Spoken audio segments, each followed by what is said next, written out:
Bom dia, meus caros. Estamos de volta hoje, nessa sexta-feira, dia 26 de setembro de 2012, véspera da segunda fase do concurso de advogado da União, para tratar sobre o grupo 3 do nosso simulado.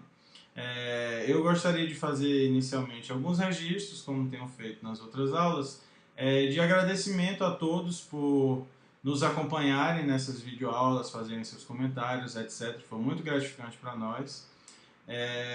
Dizer que eu espero ter contribuído com o estudo de vocês para essa segunda fase. Eu acredito que, pelo que eu vi do simulado e pelo que eu vi dos questionamentos que foram enviados, todos estão muito bem preparados. Infelizmente, alguns vão ser cortados, mas acontece, concurso é sempre assim. O que importa é seguir nos estudos, perseverar, porque a hora de todos vai chegar, vocês já estão no estágio muito avançado, então eu desejo muita sorte a todos nessa segunda fase, espero que todos façam o seu melhor e aguardo vocês no nosso curso preparatório para a prova oral que será realizada aqui em Brasília. Vocês receberão os comunicados daqui para frente. Continuem acessando o blog, nós vamos continuar apresentando a jurisprudência dos tribunais superiores, que também tem importância e pode ser cobrada na prova oral, tá? Então vamos direto para a dissertação. Então essa aula vai ser das mais rápidas. Eu sei que vocês estão com o tempo apertado, hoje já é sexta-feira, não dá pra gente falar muito, então basicamente vou ler as questões, apresentar os fundamentos centrais, de onde eu tirei e remetê-los a um estudo mais aprofundado, caso achem interessante, para que, se eventualmente isso seja cobrado na prova nesse fim de semana, vocês tenham condições de responder da forma mais adequada possível, tá? Então vamos lá para a dissertação. O que é que diz a dissertação? Disserte-se sobre a caracterização dos crimes de contrabando e descaminho. Na sua resposta, manifeste-se com base na jurisprudência do Supremo sobre a tipificação legal da entrada de cigarros com elisão fiscal e a possibilidade de aplicação do princípio da insignificância em razão do valor do tributo sonegado. Tá? Então, eram vários itens que eu considero essenciais para que a resposta seja completa nessa questão. E o primeiro deles é fazer a diferenciação entre o contrabando e o descaminho. E nesse ponto, todos fizeram de forma bastante satisfatória. Indicaram o artigo correto no Código Penal e trouxeram a diferenciação básica entre os dois crimes, que é a origem lícita ou ilícita daquele produto que está sendo inserido no território brasileiro, certo? Então, essa era uma parte muito tranquila, não tinha nenhuma peculiaridade importante a respeito dessa caracterização, tá bom?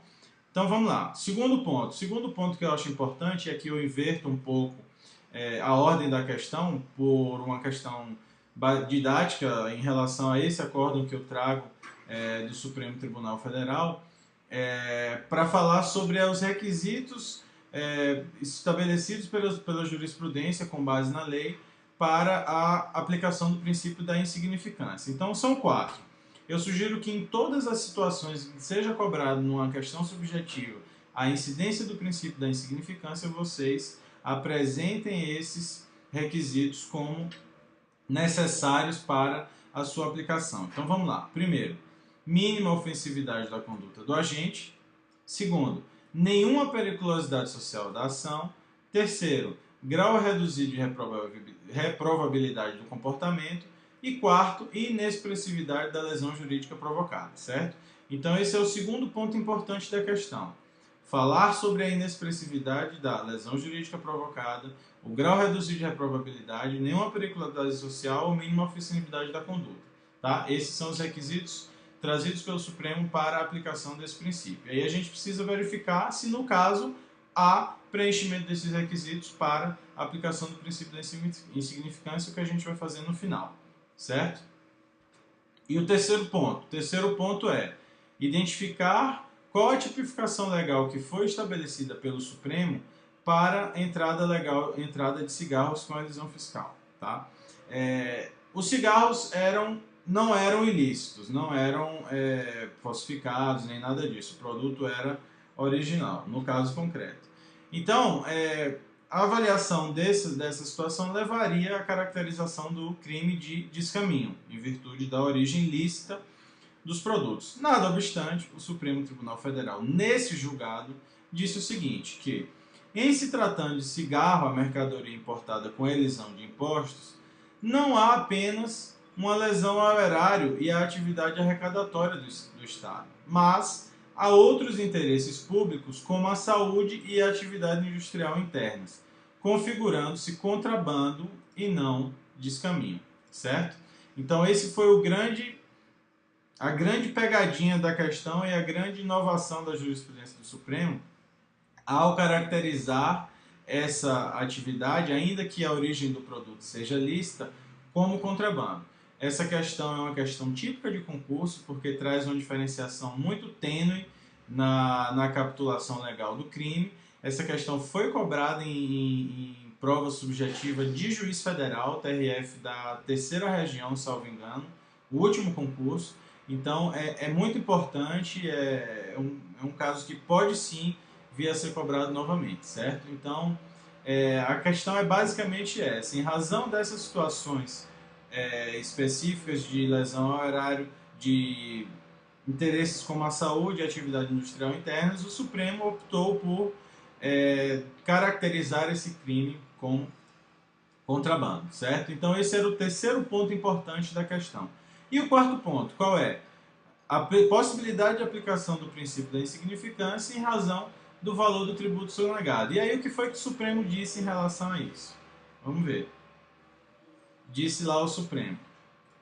Em caso, muito embora também haja sonegação de tributos com o ingresso de cigarros, trata-se de mercadoria sobre a qual incide proibição relativa, presentes as restrições dos órgãos de saúde.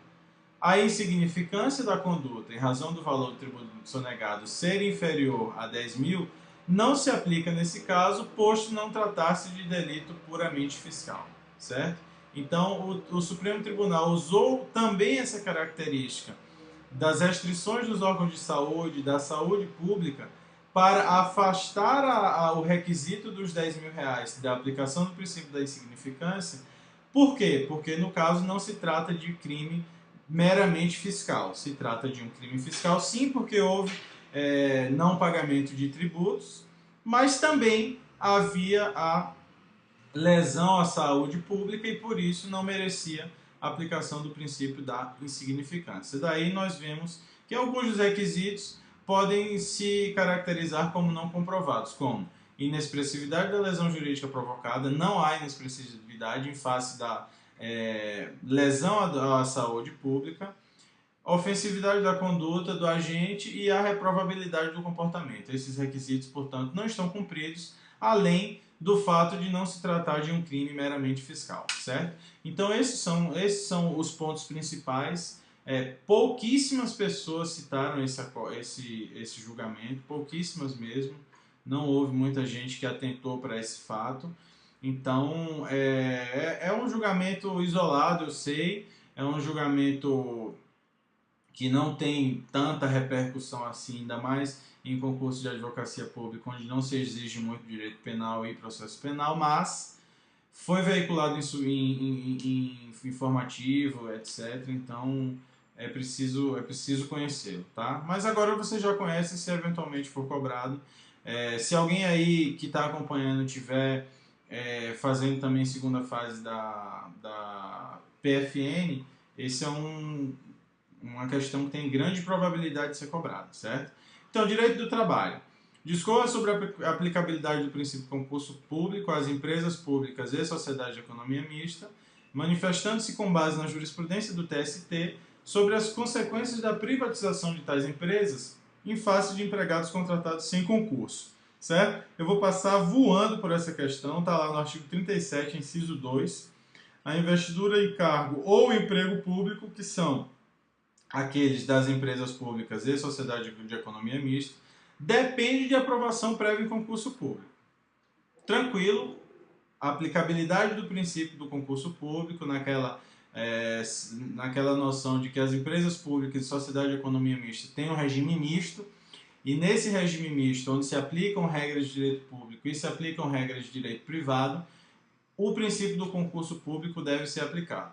Tá? E o segundo ponto da questão, em relação à questão da nulidade do contrato, disse a súmula 430 do TST.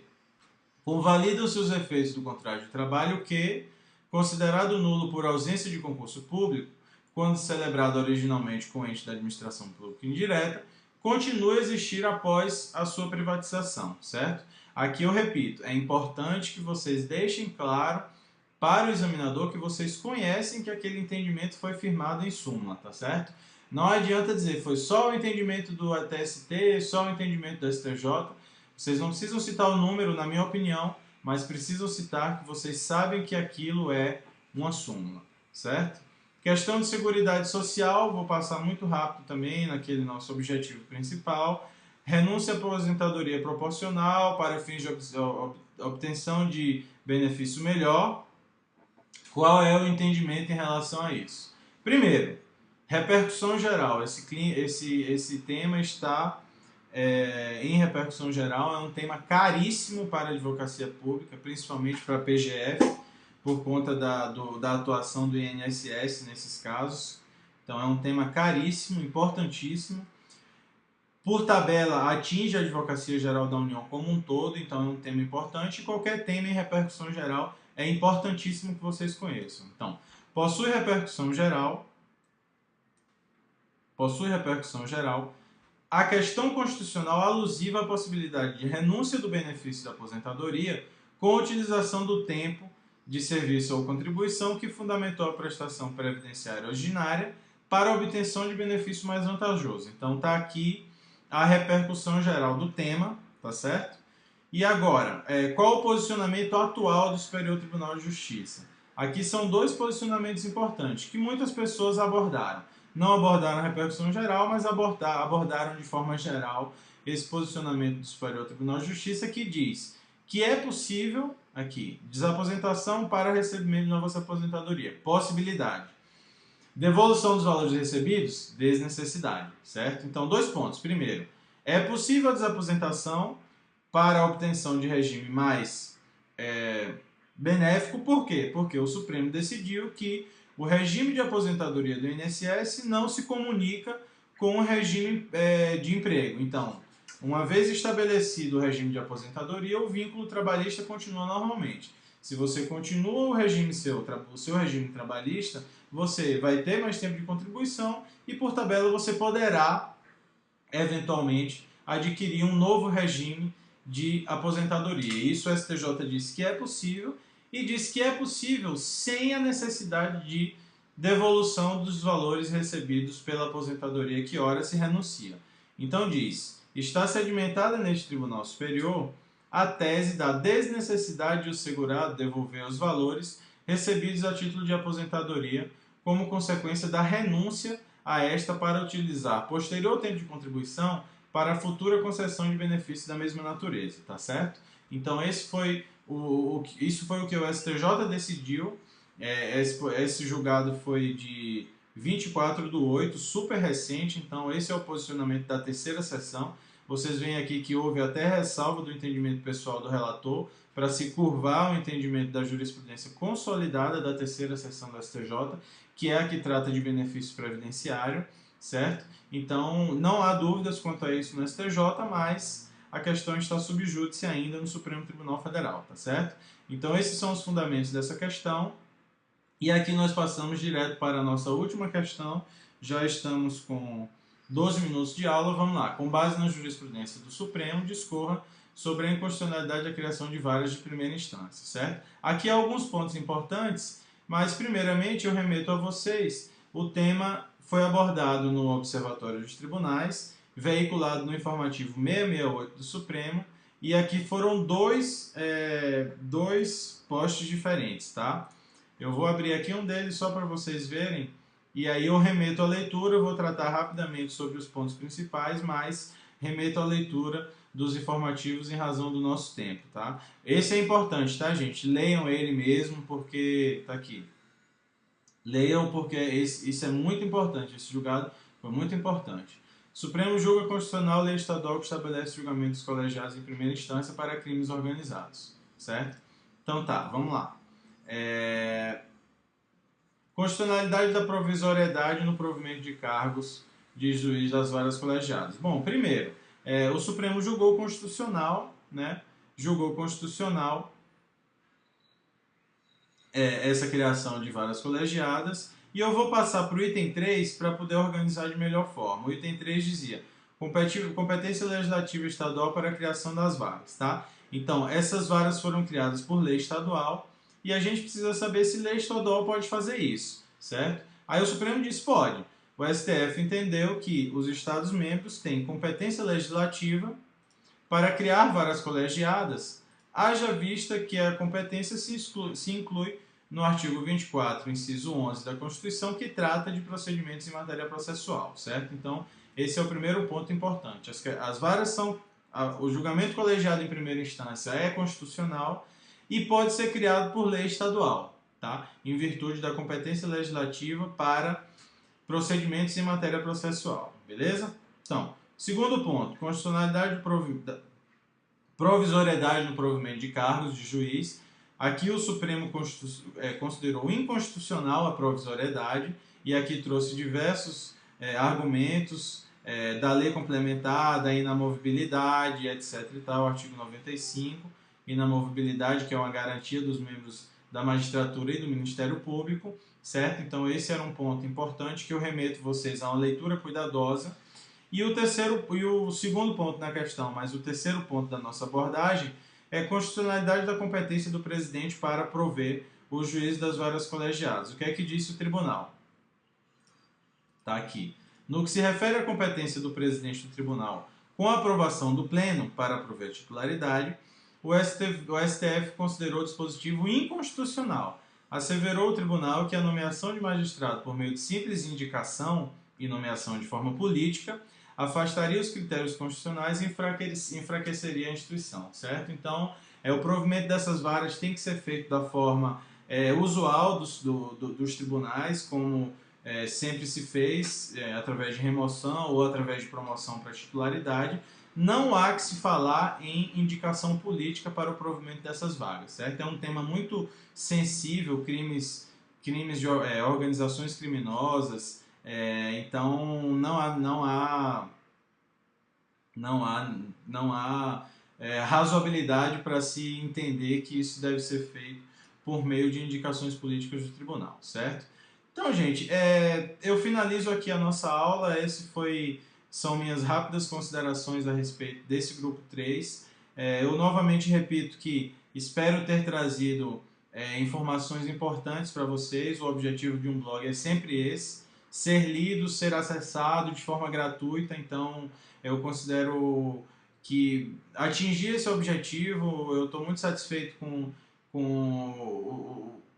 os acessos do blog. É um blog pequeno, mas eu estou muito satisfeito com o que eu tenho, com o trabalho que tem sido feito, com a receptividade de vocês em relação a esse blog. Os comentários são muito gratificantes e muito legal, muito legal mesmo. Foi muito bom acompanhar essa segunda fase. Então, sem muita demora, eu já encerro essa nossa fase. Desejo boa sorte a todos, façam um bom trabalho e nós nos vemos na terceira fase e também na prova. Eu só queria pedir um favor: quem estiver ainda assistindo essa aula, que mantenham a sua prova da segunda fase, se for possível levar o caderno, digitalizem, e quem puder encaminhar para mim, eu vou ficar muito grato, porque isso vai valer e muito para os próximos concursos, tá? Então, um abraço, boa sorte, e vou ficar torcendo por vocês até a terceira fase. Aquele abraço.